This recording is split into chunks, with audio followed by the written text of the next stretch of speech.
আসসালামু আলাইকুম রহমতুল্লাহি ওয়াবারাকাতুহু। সম্মানিত দর্শক মণ্ডলী, আপনারা সকলে কেমন আছেন? আশা করি ভালো আছেন। আলহামদুলিল্লাহ আমি অনেক ভালো আছি। তো আমার ফোনের স্ক্রিনে দেখতে পাচ্ছেন রাজীব মামা এক ধরনের জাল পাতার জন্য তৈরি হয়েছে। দেখতেই পাচ্ছেন জালগুলো টেনে নিয়ে যাচ্ছে। এই জালের মধ্যে মাছ ঢুকে এবং এই জাল থেকে অনেক মাছ পাওয়া যায়। আপনারা যদি কেউ এই জালের নাম জানেন এবং এই জাল চিনে থাকেন তাহলে অবশ্যই কমেন্ট করে জানাবেন এটা কী জাল আর এই জালের নাম কি। মূলত এইভাবে পেতে থাকার ফলে দুই ধার দিয়ে দেখতে পাচ্ছেন মাছ যাতায়াতের জন্য জায়গা রয়েছে। একবার মাছ ঢুকলে সেই মাছগুলো আর বেরোতে পারে না। এটা এমন এক ধরনের জাল। এই জাল কাদের কাদের অঞ্চলে আছে এবং কারা কারা এই জাল দিয়ে মাছ ধরেন অবশ্যই কমেন্ট করে জানাবেন। আসলে কি এই জালে মাছ পাওয়া যায়? আমাদের এলাকায় কিন্তু এই জাল দিয়ে অনেক মাছ পাওয়া যায়।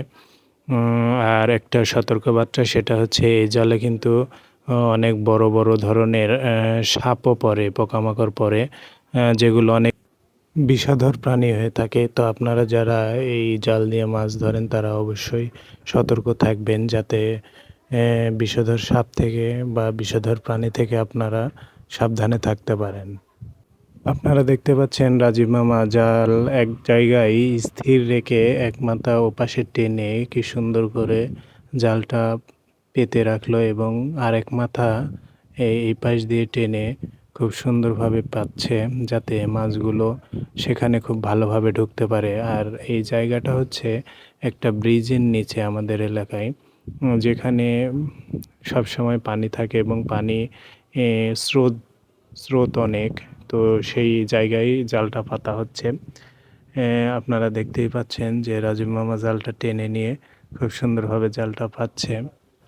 আর যে পানিগুলো আপনারা দেখতে পাচ্ছেন এই পানিগুলো মূলত কোনো বর্ষার পানি না, কারণ আমাদের এই বিলে কোনো বর্ষার পানি ঢুকে না, বিধায় এগুলো হচ্ছে বৃষ্টির পানি।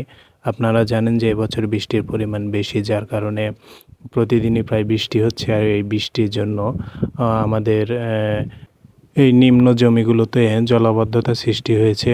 আর ছোটোখাটো যে মাঠের মধ্যে যেগুলো পুকুর বা পুকুরের মতো যেগুলো গর্ত ছিল সেগুলোতে মূলত পানি ছিল, আর সেখান থেকেই মাছগুলো উঠে এসেছে আর কি। তো আমাদের এই এলাকায় বর্তমানে মাছের জন্য তেমন বিখ্যাত না, কারণ আমাদের এলাকায় খুব একটা মাছ পাওয়া যায় না, কারণ আমাদের এলাকা শুষ্ক।